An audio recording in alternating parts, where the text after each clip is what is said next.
Modern Tamil Nadu பார்வையாளருக்கு வணக்கம். முதல்ல ஒரு சோகமான செய்தியோடு ஆரம்பிக்க இருக்கிறோம். மலையாள நடிகர் மற்றும் திரைக்கதை ஆசிரியரான சீனிவாசன் அவர்கள் இறந்துவிட்டார். கேரளாவை பொறுத்த வரைக்கும் அவர் மிக முக்கியமான பல படங்களில் திரைக்கதை ஆசிரியராக இருந்திருக்கார், நடிக்கவும் செய்திருக்கார். தமிழை பொறுத்த வரைக்கும் லேசா லேசா அப்படிங்கிற ஒரு திரைப்படத்தில் வந்திருப்பார். மிக முக்கியமான ஒரு ஒரு நடிகர் மற்றும் திரைக்கதை ஆசிரியர்னு சொல்லலாம். ஈவன் அவருடைய பையனுமே கூட இப்போ நிறைய மிக முக்கியமான படங்கள் எல்லாம் கூட இயக்கி கொண்டிருக்கார், நடித்து கொண்டிருக்கார். அப்படிங்கிற அடிப்படையில் சீனிவாசனுடைய மரணம் அப்படிங்கிறது இந்திய சினிமாவுக்கு ஒரு இழப்பு அப்படின்னு சொல்லலாம். சீனிவாசன் நம்முடைய ஆழ்ந்த அஞ்சலியை செலுத்திக் கொண்டு சோக்குள்ள போகும். இது முச்சத்தி ஒரு நான்கு சுகுணாதிவாக நான் பிரகாஷ்.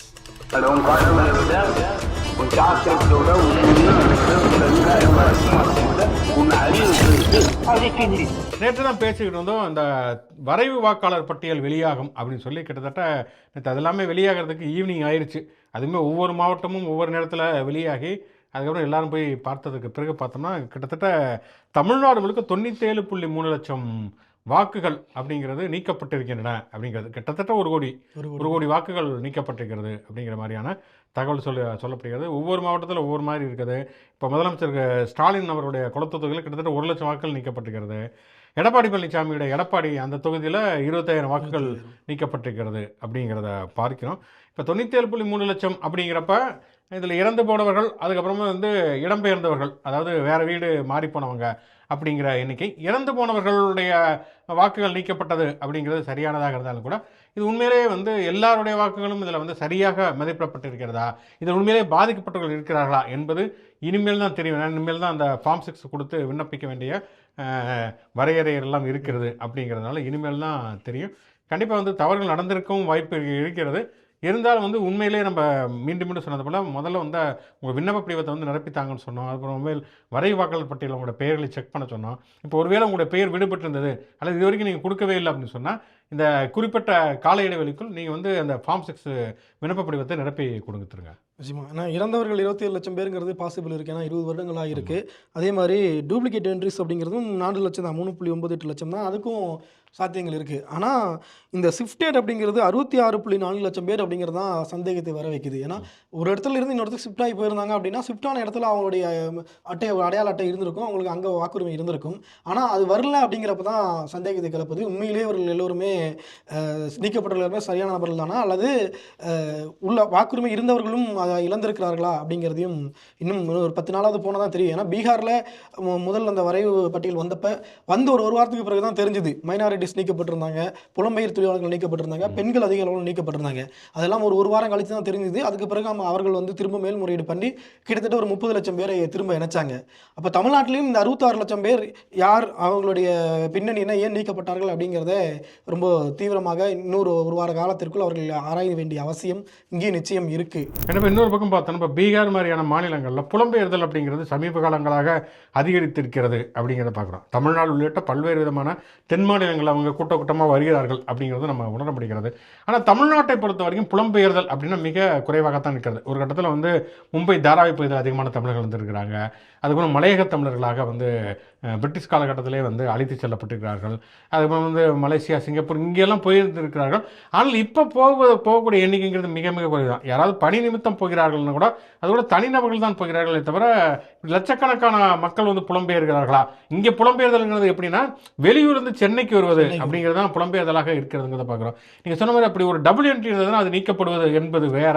அப்போ இவ்வளோ நாள் அது டபுள் என்ட்ரி தான் இவ்வளவு இருந்ததா அப்படிங்கிற கேள்வியுமே எழுகிறது. இதில் ஏடிஎம்கே எடப்பாடி பழனிசாமி என்ன அறிக்கை விட்டுருக்கிறாருன்னா, இது எங்களுக்கு கிடைத்த வெற்றி. வழக்கமாக பாமக கிடைத்த வெற்றினாங்க. பாமகவே வெற்றியே இல்லாமல் இருக்கிறதுனால எடப்பாடி பழனிசாமி பார்த்தீங்களா, நான் சொன்னேன் பார்த்தீங்களா, திமுக போலி வாக்காளர்களை தயார் பண்ணி வச்சிருக்கு, அதனால தான் அவங்க பயந்துக்கிட்டே இருந்தாங்க, இப்போ அவங்களாம் நீக்கப்பட்டு விட்டார்கள் அப்படின்னு. ஆனால் என்னென்னா 10 ஆண்டு காலமாக அதிமுக தான் இங்கே ஆட்சி செய்து இருக்கிறது. அந்த 10 ஆண்டு காலத்தில் எடுத்திருக்கக்கூடிய அந்த எஸ்ஐஆருடைய அடிப்படையில் தான் கடந்த சட்டமன்ற தேர்தல் நடைபெற்றது. அந்த சட்டமன்ற தேர்தலில் தான் திமுக ஜெயிச்சது. அப்போ அந்த வாக்காளர் பட்டியல் போலியானது அல்லது தவறானது சொன்னால் அதுக்கு யார் காரணம் அப்படிங்கிற கேள்விகள்லாம் இருக்கிறது.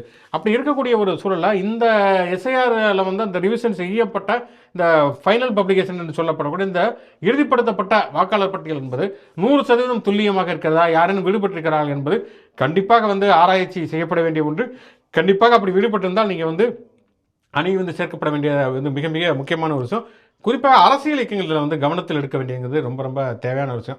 திமுக உலகம் வந்து தொடர்ச்சியாக பண்ணாங்க, திமுக கூட்டணி கட்சிகள் பண்ணாங்க, அதிமுக சில இடங்களில் பண்ணாங்க, சில இடங்களில் எங்களுடைய நிலைப்பாடு எஸ்ஆர் ஆதரிக்கிறது அப்படிங்கிறதுனாலே நம்ம தெரில பெருசாக பண்ணலை. மற்றபடி நாம் தமிழர் கட்சி வாயிலே வண்டி ஓட்டுவாங்க. தாவேக்கால சில இடங்களில் இப்போ எங்கள் ஏரியாவில் கூட சில இடங்களில் பண்ணாங்க. ஆனால் பெரும்பாலும் அவங்களுக்கு எந்த விதமான அரசியல் அனுபவம் இல்லை அப்படிங்கிறதுனால எந்த ஒரு காரணத்திற்காகவும் அவங்க வந்து யாருக்கு வேண்டுமானாலும் ஓட்டு போடலாம், அவங்களுக்கு என்ன விதமான அரசியல் நிலைப்பாடு இருக்கலாம். பட் ஆனால் வாக்குரிமை என்பது ஒரு அடிப்படை உரிமை அப்படிங்கிற அடிப்படையில் அதை சரி செய்ய வேண்டியதற்கான எல்லா விதமான முயற்சிகளும் செய்யுங்கள். அதுக்கு அரசியல் இயக்கங்களும் அதுக்கு வந்து துணை நிற்கணும் அப்படின்னு கேட்டுக்கிறோம். நிச்சயமா. ஏன்னா எடப்பாடி சொல்றதுக்கு பார்த்தா இந்த 66 லட்சம் பேர் தான் குறிக்குது. போலி வாக்காளர்கள் அவர் சொல்றது இந்த 66 லட்சம் பேர் தான் குறிக்குது. ஏன்னா இறந்தவங்களை விட்டுறலாம், டபுள் என்ட்ரி விட்டுறலாம். 66 லட்சம் பேரை 19 போலி வாக்காளர்கள் அப்படின்னு சொல்றது இந்த மக்களை கொச்சைப்படுத்துற மாதிரியான ஒரு ஸ்டேட்மெண்ட். அதை எப்படி ஒரு எதிர்க்கட்சி தலைவர் கொடுக்குறாரு அப்படின்னு தெரியல. இன்னொரு பக்கம் பார்த்தா இந்த 66 லட்சம் பேரில் சென்னையிலிருந்து இடம்பெயர்ந்தவர் 12 லட்சம் பேர் அப்படின்னு தேர்தல் ஆணையத்துடைய விவரங்கள் சொல்லுது. அந்த 12 லட்சம் பேரில் நியாயமான வாக்காளர்கள் இருப்பாங்க, அவங்களெல்லாம் பார்த்து சேருங்க அப்படின்னு ஜெயக்குமார் நேற்று வந்து ஒரு கோரிக்கை வைக்கிறாரு. அப்போ எடப்பாடி சொல்றபடி பார்த்தா இவர்கள்லாம் போலி வாக்காளர்கள் அப்படின்னா அந்த 12 லட்சம் பேரில் போலி வாக்காளர்கள் யாருமே இல்லையா? போலி வாக்காளர்களை சேருங்கன்னு தான் ஜெயக்குமார் கேட்கிறாரா அப்படிங்கிறதையும் நம்ம கேட்க வேண்டியிருக்கு. இன்னொரு பக்கம் தமிழ்நாட்டில் அதிக வாக்காளர்கள் எங்கெங்கெல்லாம் நீக்கப்பட்டாங்க பார்த்தோம் அப்படின்னா, ஒன்று வந்து முதலமைச்சருடைய குளத்தூர் தொகுதி, இன்னொன்று சேப்பாக்கம் தொகுதி. இப்போ சேப்பாக்கம் தொகுதியில் சிறுபான்மையினர் ரொம்ப அதிகம், கிட்டத்தட்ட ஒரு 40,000-50,000 ஓட்டு வந்து சிறுபான்மையினர் தான் அதிகமாக இருக்காங்க. அப்போ அவர்களை குறிவைத்து நீக்கி இருக்கிறார்களா அப்படின்ற ஒரு சந்தேகமும் வருது. அதையும் வந்து ஆராய்ச்சி பண்ண வேண்டிய அவசியம் ஏற்பட்டிருக்கு. இன்னொரு பக்கம் நீங்கள் வந்து மக்களை வந்து இழிவுபடுத்துகிற அப்படின்னு சொல்கிறப்ப சீமான் இன்னைக்கு பேசுகிறப்ப சொல்லியிருக்காரு, திமுக அதிமுக இவங்கெல்லாம் நான் கொள்கை வச்சா ஓட்டு போகிறாங்க, காசு கொடுத்தா ஓட்டு கொடுக்குது, எங்கள் கட்சி மட்டும் தான் கொள்கைக்காக ஓட்டு போகிறாங்கங்கிறாரு. ஆக மொத்தம் வந்து அப்படி வந்து மக்கள் எல்லாமே காசு போட்டு ஓட்டு போகிறாங்க, அதுதான் நிலைமைனா இவர் ஏன் இப்போ எலெக்ஷனில் நிற்கணும், தேர்தல் காலத்தில் நிற்க வேண்டியது இல்லையே, எல்லாருமே காசு வாங்கி தான் ஓட்டு போடுவாங்க என்று ஒட்டுமொத்த மக்களையும் இழிவுபடுத்தினா அப்போ எந்த இல்லை ஒரு ஆளுங்கட்சி தான் 50 வருஷத்துக்கு வந்து ஆளுங்கட்சியாக இருக்க முடியும். ஏன்னா அவங்ககிட்ட தான் நிறைய பணம் இருக்கும், அப்போ அவங்க தான் திருப்பி காசு கொடுப்பாங்க, அப்போ அவங்க தான் ஜெயிப்பாங்க.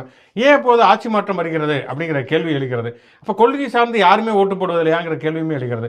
அதனால் வந்து இந்த எடுத்தோம், அதாவது எந்த காலகட்டத்தில் நம்ம ஜெயிக்க போகிறதே கிடையாது, நம்ம வந்து ஒரு வார்டு கவுன்சிலராக கூட ஆக முடியாது அப்படிங்கிற ஒரு விரக்தியில் போகிற போக்கில் எதையாவது ஒன்று பேசுவது அப்படிங்கிறதா சீமானுடைய ஒரு வழக்கமாக அவருக்கு எஸ்ஐஆர் வந்தால் என்ன வராட்டி எவன் எனக்கு எங்கேயும் ஓட்டு போட போகிறான் அப்படிங்கிற மாதிரியான ஒரு மனநிலையை தான் அவர் இருக்கிறார். ஆனால் வந்து பொதுவாக அந்த ஜனநாயகத்தின் மீது, தேர்தல் ஜனநாயகத்தின் மீது நம்பிக்கை உள்ளவர்கள் இது குறித்து விழிப்புணர்வோடு இருப்பதுங்கிறது மிக மிக முக்கியமான ஒரு விஷயம். தாவேக்காவில் சேர்ந்திருக்கக்கூடிய செங்கோட்டையன் என்ன பொறுப்பு அவருக்கு, ஏதோ ஒரு அமைப்பாளரோ ஒருங்கிணைப்பாளரோ அவர் வந்து ஒரு தாவேக்காவிலேயே வந்து அரசியல் அனுபவமுடைய ஒரே அரசியல்வாதி அப்படின்னா செங்கோட்டையன். அதுக்கப்புறம் இப்போ புதுசாக சேர்ந்திருக்கக்கூடிய நாஞ்சில் சம்பத்.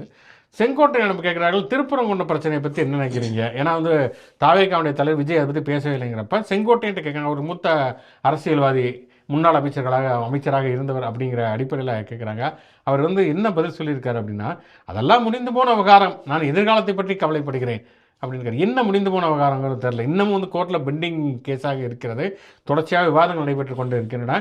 2 நாட்களுக்கு முன்பு கூட திருப்பரங்குன்றத்தில் வந்து தீபம் ஏற்ற வேண்டும் என்று சொல்லி அதுக்கு வேறு காரணங்கள் கூட சொல்லப்படுகிறது. பூர்ணச்சந்திரன் என்கிற ஒருவர் தற்கொலை செய்திருக்கிறார், தீக்குளித்து இறந்திருக்கிறார் அப்படிங்கிறத நம்ம பார்க்கிறோம். அதை ஒட்டி வந்து இந்துத்துவ அமைப்புகள் இதை முன்னிறுத்தி ஏதாவது கலவரம் செய்யலாம் என்கிற முயற்சி வந்து முன்னெடுக்கிற பொழுது அவங்களுடைய அம்மாவே வந்து, அந்த பூர்ணச்சந்திரனுடைய அம்மாவே, நாங்கள் இதை பார்த்துக்கிறோம், எங்களுக்கு வந்து அரசனுடைய நடவடிக்கைகள் முழு திருப்தி இருக்குது, நீங்கள் வந்து இங்கே கலவரம் பண்ண வேண்டாம் என்று சொல்லி கெஞ்சி கேட்டவர்களை வெளியேற்றி இருக்கக்கூடிய ஒரு சூழலுமே இருக்கக்கூடிய நிலவரத்தில் இதெல்லாம் முடிந்து போன கதை அப்படின்னு செங்கோட்டையன் சொல்கிறார் என்றால் என்ன அர்த்தம்? செங்கோட்டை பற்றி நமக்கு நல்லாவே தெரியும். அவர் வந்து எடப்பாடி பழனிசாமியோட முரண்பாடு வந்ததுக்கு பிறகு, அதுவும் எடப்பாடி பழனிசாமி எப்போ முரண்பாடு வருது, பிஜேபி சொல்லி தான் முரண்பாடு வருகிறது. அமித்ஷாவை போய் நேரடியாக பார்த்துட்டு அடுத்த 2 நாளில் தாவேக்கால சேர்ந்தவர். இடைப்பட்ட நாளில் என்ன நடந்துச்சுங்கிறதே தெரியாது. இன்னைக்கு வரைக்கும் பாஜக எதிர்ப்புங்கிறது செங்கோட்டையன் பேசவே கிடையாது. அப்படி இருக்கக்கூடிய ஒரு சூழல் தான் திருப்பரங்குன்றம் என்பது ஒரு இந்துத்துவ அமைப்புகளுடைய ஒரு சதிச்செயலாக இருக்கக்கூடிய ஒரு நேரத்தில் செங்கோட்டையன் திருப்பரங்குன்றத்திற்கு நாங்கள் எதிர்ப்பு தெரிவிக்க மாட்டோம், அதை பற்றி பேச மாட்டோம் அப்படிங்கிறத திருப்பரங்குன்றத்தில் இந்துத்துவ சக்திகளுக்கான ஆதரவான நிலைப்பாடு தான். விஜயனுடைய நிலைப்பாடுமே அப்படியாகத்தான் இருக்கிறது அப்படிங்கிறத நம்ம பார்க்கிறோம். அந்த அடிப்படையில் வந்து இந்த கட்சிக்கு என்ன இப்படியே போனால் அந்த கட்சிக்கு என்ன எதிர்காலம் இருக்கும்? அவருக்கு எதிர்காலத்தை நினச்சி கவலைப்படுறேன்னா என்ன எதிர்காலம் இருக்க போகுது? இப்படியே போனால் யாருமே எதுவுமே செய்ய மாட்டாங்க அப்படிங்கிறது தான். சோசியல் மீடியாலாம் பார்த்தோன்னா தாவேக்கு அந்த கூட்டத்துக்கு வந்துட்டு போன அந்த சாதாரண இளைஞர்களுடைய பேட்டிகள் பார்த்தோம்னா வந்து ஒரு பக்கம் பார்த்தோன்னா நகைச்சுவையாக இருக்கிறது, இன்னொரு பக்கம் பார்த்தோம்னா வேதனையாக இருக்கிறது. தமிழ்நாடு எவ்வளோ முன்னேறிக்குன்னு சொல்கிறோம், ஒன்றுமே தெரியாமல் இருக்கிறார்களே அப்படிங்கிற மாதிரியாக. வேற எதுவும் அரசியல் தெரியாட்டியும் பரவாயில்ல, ஒரு யூடியூப் சேனலில் போய் கேட்குறாங்க, உங்கள் கொள்கை தலைவர் 5 பேர் யார் யாருன்னு கேட்குறாங்க. ஆனால் விட்டுருங்கண்ணா, என்கிட்ட அதெல்லாம் கேட்காதீங்கன்னா, எனக்கு தெரியாதீங்கண்ணா அப்படின்னு. செங்கோட்டையங்கிறார் ஒருத்தர், கொள்கை தலைவர் செங்கோட்டையங்கிறாரு. எத்தனை தொகுதினது இல்லை, 30 தொகுதி ஜெயிப்பாங்கண்ணா, 4 தொகுதி ஜெயிச்சுறாங்க அங்க தலைவர் அப்படிங்கிறாங்க. மொத்தம் தமிழ்நாட்டுல ஒருத்தர் 267 தொகுதிங்கிறாரு. மீம்ஸ் போடுறாங்க. லோக்சபா தேர்தல் 2026 விஜய் வெல்வார் அப்படின்னு போடுறாங்க. 2026 நடக்க போகுது சட்டமன்ற தேர்தலா இல்ல மக்களவை தேர்தலானு கூட தெரியாத அளவுக்கு அரசியல் அறிவற்றவர்களாக இதுலயே வெளிநாட்டிலே போய் ஒரு பாடகட்ட போய் சொன்னாங்க வந்து சிஎம் ஆஃப் இந்தியா அப்படின்னு சொன்னாங்க. அதனால அந்த கட்சிக்கு எதிர்காலம் வந்து இது செங்கோட்டையன் பேக்கர் அவராக கொஞ்சம் தெளிவாக ஏதாவது எடுத்துள்ளான்னு பார்த்தா அவரே அந்த நிலைமையில தான் இருக்காரு. ஆக்சுவலி இதே கேள்வியே நாஜில் சம்பத்திட்டு கேட்டிருந்தாங்க. அதை பத்தி தலைவர் பேசாம இருக்கிறதே ரொம்ப நல்லது அப்படின்னாரு. அவருக்கு நல்லது அப்படின்னாரு. அவருக்கு நல்லது. ஆனா இதுல என்னன்னா செங்கோட்டையன் பள்ளிக்கல்வித்துறை அமைச்சரா கடந்த காலங்களில் இருந்தப்ப இன்னைக்கு மழை வருதே பள்ளிக்கூட லீவ் விடுறாங்களான்னு கேட்டா கூட அது குறித்து முதலமைச்சர் முடிவெடுப்பார் அப்படின்னு தான் சொல்லுவாரு. ஆனா இப்ப வந்து திருப்பரங்குன்ற விவகாரத்தில் தலைவர் அறிவிப்பார்னு கூட சொல்லல. தலைவருக்கு அதை பத்திலாம் தெரியாதுங்க, அவர் எப்படிங்க அதை பத்திலாம் பேசுவார் அப்படின்றது இவரே வந்து முடிவு பண்ணிட்டு இல்லைங்க அதெல்லாம் முடிஞ்சு போச்சு, அது முடிஞ்சு போன கதையை பேச வேண்டாம் அப்படின்னு பேசுறாரு. உண்மையிலே அவர்கள் கொள்கை எதிரி பாஜகன்னு சொல்றாங்களே, அது உண்மையா இல்லை வெறும் உதட்டளவுக்கு அதை சொல்றாங்களா அப்படின்னு தெரியல. ஏன்னா திருப்பரங்குன்ற விவகாரத்தில் பாஜக செய்து கொண்டிருக்கிற அரசியல் எவ்வளவு மோசமான ஒரு மதவெறியை தமிழ்நாட்டுக்குள் புகுத்துகிற ஒரு அரசியல், அந்த அரசியலை கூட இவர்களால் கேள்வி கேட்க முடியல அப்படின்னா இவர்கள் என்ன கொள்கை எதிரிகளாக பாஜகவை வைத்திருக்கிறார்கள் அப்படின்ற ஒரு அடிப்படையான கேள்வி இதிலிருந்து எழுது. இவ்வளவு நாள் அமைதியாக இருந்து சொல்ல முடியாது. அப்பப்போ வந்து சவுண்டு கொடுத்து கொண்டு வந்த ஆளுநர் அப்பப்போ ஒரு சில பாம்புகளை போடுவது அப்படிங்கிறது வழக்கம். அப்படிதான் நேற்று என்ன சொல்லியிருக்காருன்னா வந்து வடமாநில சுதந்திர போராட்ட வீரர்களை பற்றி தமிழ்நாட்டில் தெரியவே இல்லை, எப்படி தான் இப்படி இருக்காங்களோ அப்படின்னு இருக்காரு. ஊருக்கு ஊர் போய் பார்த்தோம்னா ஒரு தெருவில் ஒருத்தர் காந்தி பேர் வச்சிருப்பார், ஒருத்தர் நேரு பேர் போட்டு வச்சிருப்பாரு, போஸுங்கிற பேர் இருக்குது, திலகருங்கிற பேர் இருக்குது, ஜான்சி ராணிங்கிற பேர் இருக்கிறது. அங்கே இருக்கிறவங்களுக்கு தான் திருப்பூர் குமரனை தெரியுமா, செண்பகராமனை தெரியுமா, அல்லது வாவு சிதம்பரனாரை தெரியுமா, சுப்பிரமணிய சிவாவை தெரியுமா அப்படிங்கிற கேள்விகளை தான் நாம் கேட்க வேண்டுமே தவிர இங்கே வந்து அதாவது தமிழ்நாட்டில் வந்து தமிழருடைய காசில் சாப்பிட்டுட்டு நல்ல சுகபோகங்களை அனுபவிச்சுட்டு தமிழர்களை எவ்வளோ தூரம் இழிவுபடுத்த முடியுமோ அந்த வேலைகளை தான் தொடர்ச்சியாக இவர் செய்து கொண்டே இருக்கிறது. சம்மந்தமெல்லாம் வந்து இந்தியாவிலே தற்கொலைகள் அதிகமாக இருக்கக்கூடிய மாநிலம் தமிழ்நாடுங்கிறாரு. என்ன டேட்டா இருக்குது? இது கிரைம் ரெக்கார்டு டேட்டாவில் பார்த்தோம்னா அப்படி இல்லவே இல்லை. ஆக மொத்தம் வாய்க்கு வந்தது உலகி சர்ச்சையினுடைய மையமாக இருப்பது அப்படிங்கிறதே வந்து ஆளுநருடைய பொறுப்பாக. நமக்கு அடிப்படையில் ஒரு கேள்வினா இவரோட பதவி விலகி பல மாதங்கள் ஆயிடுச்சு. இவருடைய பதவி காலமே முடிந்து விட்டது. வீட்டுக்கு போக வேண்டியது ஏன் இவரை வச்சுக்கிட்டே இருக்காங்க? இவருக்கும் கொஞ்சம் கூட வெக்கமானமே இல்லாமல் ரிட்டையர் ஆனதுக்கு பிறகு உட்காந்துட்டு அந்த சம்பளத்தை வாங்கிட்டு வந்து வாய்ச்சாளனையும் நடித்து கொண்டே இருக்கிறார் அப்படின்னா நம்மகிட்ட இருக்கக்கூடிய அடிப்படையான கேள்வி. இன்னொன்று இந்த வந்தே மாதரம் குறித்து ஒரு நீண்ட விவாதத்தை நாடாளுமன்றத்தில் நடத்தினாங்க. அப்போ திருச்சி சிவா மாநிலங்களவையில் பேசும்போது ரொம்ப விரிவாக தமிழ்நாட்டிலிருந்து சுதந்திர போராட்ட தியாகிகள் பட்டியலிட்டு அவர்கள் என்னென்ன செய்தார்கள், அவருடைய பங்களிப்பு என்ன அப்படிங்கிறதெல்லாம் பற்றி பேசிட்டு அவர் அடிப்படையாக அந்த கேள்வியை கேட்டார். இவர்களை பற்றியெல்லாம் தேசிய அளவில் யாராவது என்னைக்காவது பேசியிருக்கீங்களா? அகில இந்திய அளவில் சுதந்திர போராட்டத்துக்காக போராடியவர்களை நாங்கள் பேசுகிறோம், கொண்டாடுறோம். ஆனால் தென்னிந்தியாவிலிருந்து குறிப்பாக தமிழ்நாட்டிலிருந்து சுதந்திர போராட்டத்துக்காக போராடியவர்களை ஏன் ஏற்க மறுக்கிறீர்கள், ஏன் அவர்கள் குறித்து பேச மறுக்கிறீர்கள் அப்படின்ற ஒரு கேள்வி எழுப்பியிருக்காரு. ஆனால் இவர் அதுக்கு முரணாக வந்து சம்மந்தமே இல்லாமல் தமிழ்நாட்டில் இருக்கவங்களுக்குலாம் தெரியுமா அப்படின்ற மாதிரி ஒரு கேள்வி கேட்குறாரு. இன்னொன்று தேர்தல் வந்துட்டாலே போதும். போன தேர்தலில் வந்து ஆர்.என். ரவியும் அண்ணாமலையும் ரொம்ப உக்கிரமாக 2 பேரும் மாறி மாறி தமிழ்நாட்டு அரசியல் களத்தில் அரசியல் பண்ணிட்டு இப்போ அண்ணாமலை கொஞ்சம் விலகிருக்காரு. அந்த இடத்த திரும்பவும் வந்து ஆர்.என். ரவியை பிடிக்கணுங்கிறதுக்காக போட்டி போட்டுருக்காரு. ஆர்.என். ரவியோட சேர்ந்துட்டு ஜி.ஆர். சாமிநாதனும் ஒரு பக்கம் போட்டி போறாரு அப்படின்னு தான் நினைக்கிறேன். அண்ணாமலை வந்து அவர் வந்து எப்படிப்பட்டவராக இருக்கிறார் அப்படிங்கிறது அவரே ஒரு ஸ்டேட்மெண்ட்டில் சொல்லியிருக்கார். நான் பிரதமர் மோடிக்கு ஒரு நாயாக இருக்கிறேன் அப்படின்னு இருக்காரு. இதைத்தான் வந்து ஊருக்குள்ள பல பேர் வந்து நீங்கள் சொல்றதுக்கு முன்னாலே சொல்லிட்டு இருந்தாங்க. ஆபத்து இவ்வளோ நாள் ஆடுன்னு சொல்லிட்டு இருந்தாங்க. ஆனால் இப்போ வந்து ஆமாம் அப்படிங்கிற மாதிரியாக மாறிவிட்டார். இதில் என்னென்னா நீங்கள் சொன்னீங்க இந்த இதில் நாடாளுமன்றத்தில் திருச்சி சிவா அவர்கள் ஆராசா அவர்கள் பேசுகிறார்கள். நாடாளுமன்றத்துடைய குளிர்கால கூட்டத்தொடர் முடிந்திருக்கிறது. பொதுவாக இந்த மாதிரியான கூட்டத்தொடர் முடிகிற பொழுது ஒரு தேநீர் விருந்து அளிப்பது, சபாநாயகர் அளிப்பதுங்கிறது ஒரு வழக்கம். ஓம் பிர்லா அப்படி அளித்திருக்கிறார். எல்லாருமே பிரியங்கா காந்திலேருந்து எல்லாமே போயிருக்காங்க. அப்போ சில உறுப்பினர்கள் எதிர்க்கட்சி உறுப்பினர்கள் கேட்டிருக்காங்க, ரொம்ப குறுகிய காலத்திலே வந்து குளிர்கால கூட்டத்தொடர் முடிச்சிருக்கீங்களே அப்படிங்கிறப்ப மோடி நகைச்சுவையாக நினச்சி சொல்லியிருக்காரு வந்து இல்லை நீங்கள் வந்து கூட்டத்தொடர் நடந்தால் எல்லாமே கத்திக்கிட்டே இருக்கீங்க, உங்களுடைய குரல் வலியை பாதுகாப்பதற்காக தான் சீக்கிரம் முடிச்சிருக்கோம் அப்படிங்கிற. இவர் பார்லிமெண்ட்டுக்கு வர்றது கிடையாது. எத்தியோப்பியா, ஜோர்டான் அப்படிலாம் போயிட்டு உயரிய விருதுகள் வாங்கிட்டு உல்லாச வாழ்க்கை வாழ்ந்து கொண்டு இருக்கக்கூடிய ஒருத்தர் வந்து அவங்க அதாவது மக்களுக்காக குரல் கொடுப்பதற்காக தான் நாடாளுமன்றம் இருக்குது. அதுக்காக தான் மக்கள் வாக்களித்து அவர்களை தேர்ந்தெடுத்து அனுப்புகிறார்கள். அதில் வந்து ஒரு குசும்பு பாருங்க அவருக்கு. நல்ல வேலை குளிர் ரொம்ப அதிகமாக இருக்குது அதனால முடிச்சுட்டேன்னு சொல்லாமல் அப்படின்னு சொல்லாம விட்டார். வங்கதேசத்தில் மீண்டும் வன்முறை வெடித்திருக்கக்கூடிய ஒரு வருத்தம் தகுந்த சூழலில் இருக்கிறோம். அதாவது இந்த பங்களாதேஷ் பிரிய வேண்டும் என்று நடந்த அந்த விடுதலை போராட்டத்தில் ஈடுபட்ட அந்த வீரர்களுடைய வாரிசுகளுக்கு இடஒதுக்கீடு அளிப்பது அப்படிங்கிறது தான் இந்த பிரச்சனை ஆரம்பமானது அப்படிங்கிறத பார்க்குறோம். அதுக்கப்புறம் அங்கிருந்த அரசுடைய நிர்வாக திறமையின்மை, அதனுடைய கையாளாகத்தனம், அங்கிருந்த ஊழல், இது குறித்தெல்லாம் சேர்ந்து அதிருப்தி ஆகி அப்படி எழுந்த எழுச்சியும் கூட ஒரு பொலிட்டிக்கலிஸ்ட்டு ஒரு அரசியல் மயப்படுத்தப்பட்ட எழுச்சியாக இல்லாமல் அது வெறுமனே ஜென்சியுடைய எழுச்சி அப்படின்னு சொல்லிட்டு அது ஒரு வன்முறையாக மாறியது அப்படிங்கிறத பார்க்கிறோம். அங்கேருந்து வங்கதேசத்துடைய பிரதமர் இங்கே தப்பித்து இந்தியாவுக்கு அடைக்கலம் வந்திருக்கக்கூடிய நேரத்தில் இடைக்கால அரசு ஒன்று பொறுப்பேற்றது. அப்படி ஓரளவுக்காவது அமைதி நிலவரம் திரும்பியது அப்படின்னு பார்த்தோம் அப்படின்னு சொன்னால் இப்போ மறுபடியும் வெடித்திருக்கிறது அப்படிங்கிறத பார்க்குறோம். அந்த ஏற்கனவே போராட்டத்தை தொடங்கி வைத்திருக்கக்கூடிய ஷெரீப் உஸ்மான் ஹாரிதி அவர் வந்து அந்த இளைஞர் கொலை செய்யப்பட்டிருக்கிறார். அதை ஒட்டி வந்து எல்லா இடங்களையும் இன்னும் சொல்லப்போனால் எப்படி இந்தியாவுக்கு வந்து மகாத்மா காந்தி தேச தந்தைங்கிறாங்களோ அது மாதிரி முஜிபுர் ரஹ்மான் தான் பங்களாதேஷோட தேச தந்தை. அவர் தான் பங்களாதேஷ் உருவாவதற்கு காரணமாக இருந்தவர். அப்படிப்பட்ட முஜிபுர் ரஹ்மானுடைய நினைவகத்தின் மேலே ஏற்கனவே தாக்குதல் நடந்தது. இப்போ மீண்டும் தாக்குதல் நடந்து இருக்கிறது அப்படிங்கிறதையும் பார்க்குறோம். அங்கே வந்து சில இந்துக்களுமே வந்து தாக்கப்பட்டிருக்காங்க. ஒரு இந்து வந்து இறந்து போயிருக்கிறார்கள். ஆக மொத்தம் என்னென்னா வந்து நம்ம பொறுத்த வரைக்கும் என்னென்னா எங்கே யார் சிறுபான்மையினராக இருந்து தாக்கப்பட்டாலுமே அதை வந்து கண்டிப்பதுங்கிறது நியாயமான ஒரு விஷயம். அங்கே வந்து பங்களாதேஷ் அப்படிங்கிறதுல இந்துக்கள் சிறுபான்மையினராக இருக்கிறார்கள். அதில் வந்து அந்த தாக்குதல் இறக்கிறார்கள் என்பது உண்மையிலேயே வருத்தம் தரத்தக்கது, கண்டிக்க தரத்தக்கது.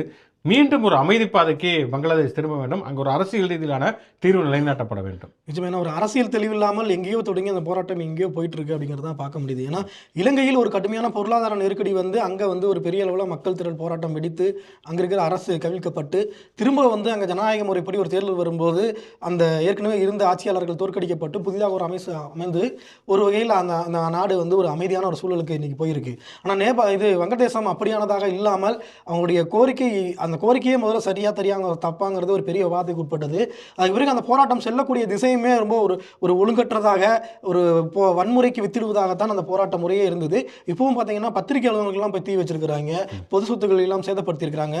இப்பவும் அந்த திசை எதை நோக்கி போகுது அப்படின்னு தெரியாம தான் ஒரு கண்மூடித்தனமான ஒரு பாதையில் தான் வங்கதேச போராட்டம் போயிட்டு இருக்கு அப்படிங்கிறத பார்க்க முடியுது நம்மளால. இன்னைக்கு வரலாற்றில் மிக முக்கியமான நாள். ஏன்னா வந்து எத்தனையோ விதமான எழுச்சிகளை நம்ம பார்த்து கொண்டிருக்கக்கூடிய ஒரு சூழலில் தமிழ் மாநில காங்கிரஸுடன் காந்திய காமராஜர் மக்கள் கட்சியா தமிழறிமணியன் ஒரு கட்சிங்கிற பேர் நடத்தி கொண்டிருந்தால் அவங்க போய் சேர்ந்துருக்காங்க. இங்கே ஒரு 3 பேர், அங்கே ஒரு 3 பேர் சேர்ந்து மொத்தம் ஒரு 7 பேர் சேர்ந்திருக்கக்கூடிய ஒரு மகத்தான மக்கள் இயக்கமாக தமிழ் மாநில காங்கிரஸ் வளர்ந்திருக்கிறது அப்படிங்கிறது உறுதியாகி இருக்கிறது. ஆக மொத்தம் வரக்கூடிய சட்டமன்ற தேர்தலில் அவங்க அதிமுக பாஜக கூட்டில் தான் இருப்பாங்க. அதனால் வந்து நிர்வாகிகள் அதிகமாகிவிட்ட காரணத்தினால கேட்கக்கூடிய சீட்டுகளுடைய எண்ணிக்கை அதிகரிக்கலாம் என்கிற தகவல்கள் வருகின்றன. ஏற்கனவே ஒரு விளையாட்டு செய்தி சொல்லிட்டோம், இருந்தாலும் இன்னொரு விளையாட்டு செய்தியும் சொல்ல வேண்டியிருக்குது. நயனா நாகேந்திரன் ஒரு சிறப்பான கருத்தை சொல்லியிருக்கார். என்னென்னா இந்த மாதிரி 2 நாட்கள் இவர் திமுகவுடைய தலைவர் தமிழ்நாடு முதலமைச்சர் ஸ்டாலின் திருநெல்வேலிக்கு சுற்றுப்பயணம் போகிறார். திருநெல்வேலிங்கிறது நயனா நாகேந்திரனுடைய தொகுதி. அவர் வந்து சுற்றுப்பயணம் போகிறார். இப்போ ஏற்கனவே 2 நாளைக்கு முன்னாடி ஒரு ஜோக்கர் அடிச்சிருந்த நயனா நாகேந்திரன் இந்த மாதிரி வந்து திமுககாரங்க வந்து தேர்தல் செலவுகளுக்கு வந்து அதாவது மக்களுக்கு ஓட்டு கொடுப்பதற்காக அங்கங்கே கோடிக்கணக்கான பணத்தை பதுங்கி வச்சுருக்காங்கன்னு. இவன் தான் கடந்த நாடாளுமன்றத்தில் 4 கோடி ரூபா கொடுக்க போனதா வந்து மாட்டவன் நயனா நாகேந்திரன் தான். அந்த நயனா நாகேந்திரன் சொல்லியிருக்காரு, இந்த மாதிரி என்னுடைய தொகுதிக்கு வந்து திருநெல்வேலிக்கு ஸ்டாலின் வந்திருக்கிறார், ஆனால் வந்து என்னதான் ஸ்டாலின் வந்தாலும் சரி பாஜக ஓட்டு திமுகவுக்கு போகாது அப்படின்னு இருக்காரு. உண்மைதான், பாஜக ஓட்டு திமுக போகாது. ஏன்னா இருந்தால் தானே போகுங்க, இல்லாத ஒரு இடத்துல வந்து எப்படி போகும் அப்படிங்கிறது தான். அதாவது இது நதி வந்து கடலுக்கு போகலாம், எதுவுமே இல்லாத ஒரு கட்டாந்தரம் எப்படி கடலுக்கு போக முடியும் அப்படிங்கிற மாதிரி எதுவுமே இல்லாத பாஜக வாட்டு எப்படி வாக்குகள் எப்படி திமுக போகும் அப்படிங்கிறது அந்த அடிப்படையில் உண்மையை சொல்லியிருக்கக்கூடிய நயனா நாகேந்திரன் அவர்களுக்கு நம்முடைய பாராட்டுகளை தெரிவித்துக் கொண்டு இன்னொன்று அந்த பேட்டியிலே இன்னொன்று சொல்லியிருக்கிறாரு. பாஜகவுடைய தேசிய தலைவர் நிதின் நபீன் வந்து தமிழ்நாட்டுக்கு வருவதால் பீகார் காற்று தமிழகத்திலும் வீசும் அப்படின்னு இருக்காரு. பீகாரில் ஏற்கனவே ஆட்சியில் இருந்தவர்கள் மீண்டும் ஆட்சி அமைத்திருக்கிறார்கள். அப்போ இங்கேயும் ஆட்சியில் இருப்பவர்கள் திரும்ப ஆட்சி அமைப்பார்கள் சொல்கிறாரா என்ன நமக்கு புரியல. அதனால் வந்து இப்படி பல்வேறு விதமான நகைச்சுவைகளை அள்ளி தெளிக்கக்கூடிய நயனா நாகேந்திரனுக்கு நன்றியை தெரிவித்துக் கொண்டு தொடர்ந்து இது போன்ற பல்வேறு விதமான கருத்துக்களை உரையாடுவதற்கும் விவாதிப்பதற்கும் மாடர்ன் தமிழ்நாடு யூடியூப் சேனலோட தொடர்புகள். முச்சன் ஷோ லைக் பண்ணுங்கள், கமெண்ட் பண்ணுங்கள், மாடர்ன் தமிழ்நாடு சேனலை சப்ஸ்கிரைப் பண்ணுங்கள், சோசியல் மீடியா பேஜஸ் ஃபாலோ பண்ணுங்கள். மீண்டும் ஒரு சந்திப்போம். நன்றி.